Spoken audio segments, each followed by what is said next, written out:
నా పేరు రవి. మాది ఒక మధ్యతరగతి కుటుంబం. మేము విజయవాడలో ఉంటున్నాము.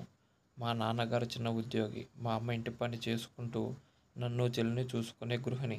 నాకు లైఫ్లో ఒకటే గోల్. పెద్ద ఉద్యోగం సంపాదించి ఇంటికి సాయం చేయాలి. అమ్మకు మంచి జీవితాన్ని ఇవ్వాలి. ఇంజనీరింగ్ పూర్తి చేసిన తర్వాత నేను అనేక ఇంటర్వ్యూలు, కోడింగ్ పరీక్షలు, రిజల్ట్ల మధ్య తన గోల్ని నేను చేజిక్కించుకోవడానికి ప్రయత్నిస్తూ ఉన్నాను. ఇంట్లో పరిస్థితి మరింత కష్టంగా మారింది. మా నాన్నగారికి ఆరోగ్యం క్షీణించడంతో కుటుంబ భారం మొత్తం మా అమ్మ శిరస్సుపై పడింది.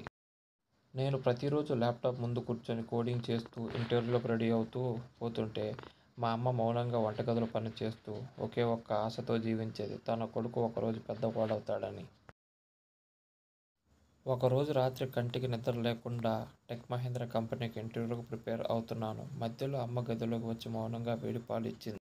ఆమె ముఖం మాత్రం తడిగా ఉంది. నేను గమనించలేదు. కానీ అమ్మ వెనక్కి తిరిగి వెళ్లే లోపు ఒక కన్నీటి చుక్క కింద పడింది. అమ్మ ఎందుకు బాధపడుతుంది అని అదే రాత్రి అమ్మ పడుకునే గదిలోకి వెళ్ళి చూడగా అమ్మ చేతిలో పాత ఫోటోలు, చిన్నప్పటి నుండి నేను చదువుతున్న పుస్తకాలు, కాలేజీ ఫీజుల కోసం అమ్మ చేసిన త్యాగాల జ్ఞాపకాలే అన్నీ. అవి అన్నీ చూసి నా మనసు తడిసిపోయింది. నా గురించి మా అమ్మ లైఫ్లో మళ్ళీ ఎప్పుడు బాధపడకూడదని రేపటి నా ఇంటర్వ్యూని ఒక ఛాలెంజ్గా తీసుకొని ఆ ఇంటర్వ్యూని అద్భుతంగా పర్ఫామ్ చేశాను. 4 రోజుల తర్వాత టెక్ మహీంద్రా కంపెనీ నుంచి వచ్చిన ఈమెయిల్ ఇలా ఉంది: congratulations, you are selected as a software engineer at Tech Mahindra company.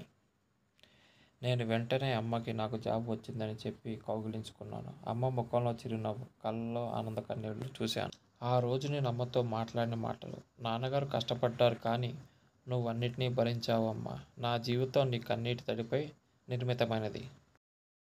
నేటి వేగవంతమైన డిజిటల్ యుగంలో అబ్బాయిలు సక్సెస్ అయ్యారంటే వెనుక నిశ్శబ్దంగా ఏడ్చిన అమ్మల కన్నీటి రోజులు ఎన్నో ఉన్నాయి.